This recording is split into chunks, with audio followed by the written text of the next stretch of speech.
Autoline Daily is brought to you by Bosch. The number of clean diesel models in North America will double by 2014. Bosch Clean Diesel. Good, clean, fun. Bridgestone. Your journey, our passion. And by Dow Automotive Systems. Improving durability and increasing design flexibility with Betamate structural adhesives at dowbetamate.com. Welcome back if you're a repeat viewer of Autoline Daily, or hello if this is your first episode. It's Tuesday, the 3rd of April 2012, a beautiful spring day here in Motown. I'm Michelle Krebs of Edmunds.com, filling in for my friend John McElroy, who is in Manhattan right now covering the all-important New York Auto Show. With a report on the latest from the Big Apple, here's Johnny. Times Square, New York City, to kick off to the New York Auto Show, but Lincoln is getting the jump on everybody.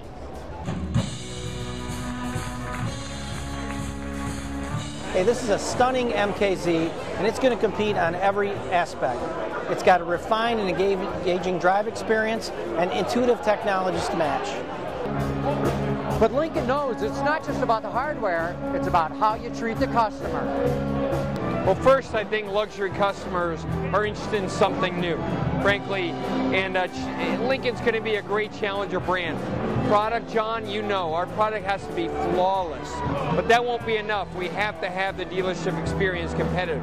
But the way to do that as a challenger brand is not to do what everyone else is doing with huge, extravagant dealerships, but really a more personalized experience, kind of where the industry was in the 80s and 90s. And I think customers through the recession have told us they want a more personalized experience, like our 24/7 concierge online.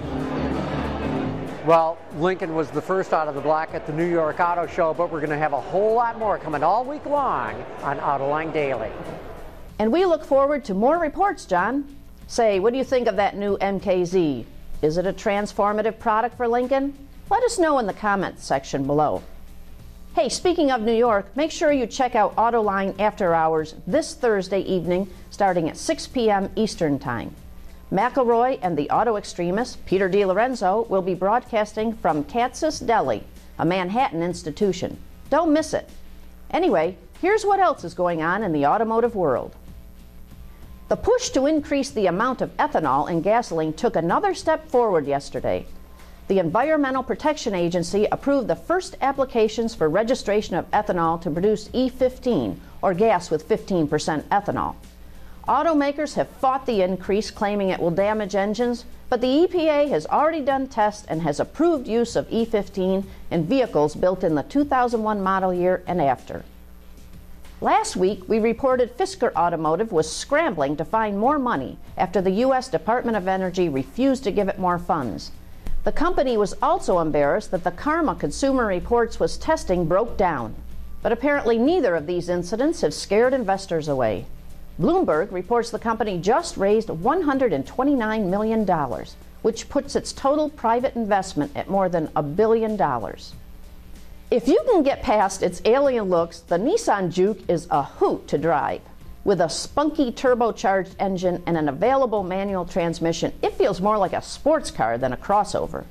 Spreading the fun around, Renault may get a restyled version of the Juke. According to Auto Express, the yet unnamed model will replace its slow-selling Koleos CUV, at least in the UK market. The Renault variant is expected to have a much less polarizing design. From the devastating tsunami to floods in Thailand to unintended acceleration, Toyota has faced its share of problems over the past year. But if a report from CLSA turns out to be true, the Japanese automaker will be riding the gravy train very soon, and I don't mean the dog food. Year over year, the company's operating profit is expected to grow by 215%, hitting $14 billion. Two reasons for the jump. The Japanese government is expected to restore subsidies, which should get sales moving again. And Toyota's market share in North America is forecast to grow from 12.7% to 15% in the 2013 fiscal year. It's great to finally see the industry recovering. Speaking of improvements, let's take a peek at some of last month's sales numbers. Sit tight, we'll be right back. Clean diesel models in North America will double by 2014. Why? Higher take rates, lower cost of ownership, longer range and better fuel mileage, lower CO2 emissions. Clean diesel, good, economical, functional. Bosch, invented for life. Today, automakers will report March car sales, and we at Edmunds.com forecast another terrific month.